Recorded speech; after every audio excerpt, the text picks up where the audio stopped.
This is Jam Nation. With Jonesy and Amanda. Well, it was horrific news. More than 150 young people died, including an Australian woman, in South Korea celebrating Halloween. This is a famous strip of restaurants and bars and nightclubs, particularly at Halloween, but it's a narrow corridor of streets.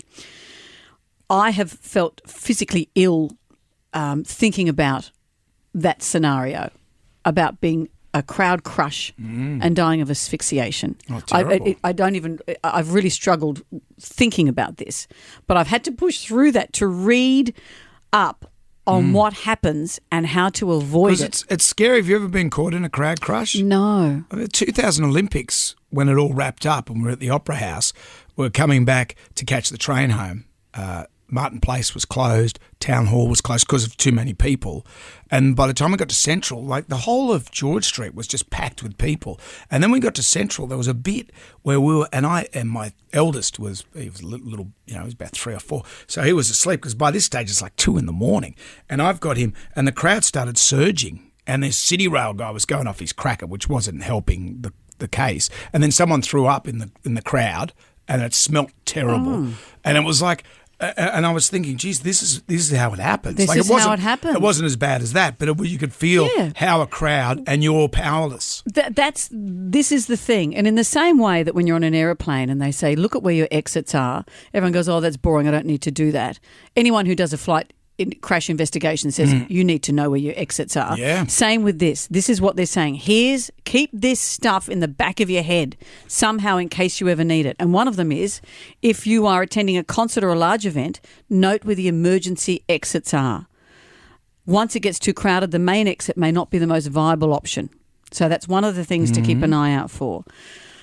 Subtle danger signs a crowd is becoming dangerous. If the crowd is moving and then slows, it's a sign that the density is increasing.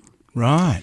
If you hear people complaining about discomfort, you hear cries of distress about how many people are there, that is a sign that the density is increasing. They say once the crowd density begins to exceed about 5 people per square metre, the situation is potentially dangerous. So it's all about being aware of that stuff.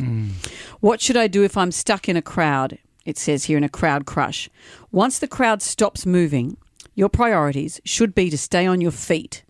Keep your arms from being pinned by your side, protect your chest and conserve oxygen. Oh. This is the thing. Kate, one of our producers, said that she was in a mosh pit and ended up on the ground. Yeah. And she said she was pinching people's legs to say, I'm down here. Don't stand on me. There's a human down here. She was pinching their legs. She said she'd have drawn blood if she had to. I don't know. What are you doing in a mosh pit? Brendan, focus. And she was saying, I'm here. And that's the thing. They say, is it safe to help others in a crowd crush? You must and you should for your own safety. Yeah. Your chances of survival improve if those around you also stay on their feet. When one person falls, it can trigger a dangerous crowd collapse. Like stacks on. Yeah. So if someone around you trips or falls, it's in all your best interest, haul them up. What's another one here? Most crowd crush deaths, it's just even horrible talking about this, occur in small spaces like alleyways, mosh pits, or exit hallways of venues. It's best to leave early and not wait for things to get dangerous, since others may get the same idea at the end and everyone exits at the same time. And this one, if you've got a backpack, keep it on. Keep the space around you. If you are stuck in the crowd and feel the density increasing, make space around your chest with your arms. Like keep your elbows out. Pinning your arms to your sides or above your head leaves your chest open to being compressed, and that's how you pass away. Asphyxiation. Well, so keep space around you. This is the stuff that you hope you will never need to know. But keep it in your head, and a lot of it, as you can hear, is just being pre-aware. Don't leave it to the last minute to think, oh, this feels a bit dangerous. Be aware. That's why I go and see moderately successful acts. There's no one there. There's no one there. It's just you and Dr. Hook. Just going, oh, okay. And when they say walk right in and sit right down, you can, because you're the only one there.